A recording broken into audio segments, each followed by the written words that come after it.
Influencer ദമ്പതിമാർ തമ്മിൽ അടി. ഭാര്യയുടെ പരാതിയിൽ ഭർത്താവിനെതിരെ കേസെടുത്തിരിക്കുകയാണ്.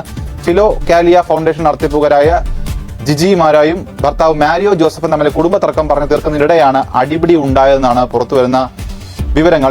ഈ കുടുംബധ്യാനത്തിന്റെ പേരിൽ സമൂഹ മാധ്യമങ്ങളിലുള്ള ചാലക്കുടിയിലെ ഫിലോകാലിയ ഫൗണ്ടേഷൻ നടത്തിപ്പുകാരാണ് ഈ തൊഴിൽ തർക്കം തീർക്കുന്നതിനിടെ വഴക്കുണ്ടാക്കിയത്.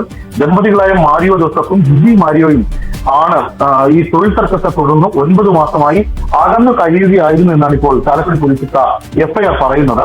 പ്രശ്നങ്ങൾ പരിഹരിക്കാനായി ജിജി ഭർത്താവ് മാരിയോയുടെ വീട്ടിലെത്തിയത് കഴിഞ്ഞ 25-നാണ്. സംസാരിക്കുന്നതിനിടെ ജിജിയെ മാരിയോ ഉപദ്രവിക്കുകയായിരുന്നു എന്നാണ് പോലീസ് പറയുന്നത്. സെറ്റ് ബോക്സ് എടുത്ത് തലക്കടിച്ചു, ഇടത് കൈയിൽ കടിച്ചും മുടിയിലെ പിടിച്ചു വലിച്ചും ദേഹോദ്രവം ഏൽപ്പിച്ചു.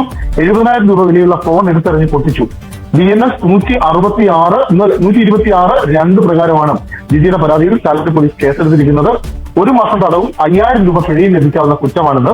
ജിജിക്കെതിരെ മാരിയോ ജോസഫും പരാതി നൽകിയിട്ടുണ്ട്.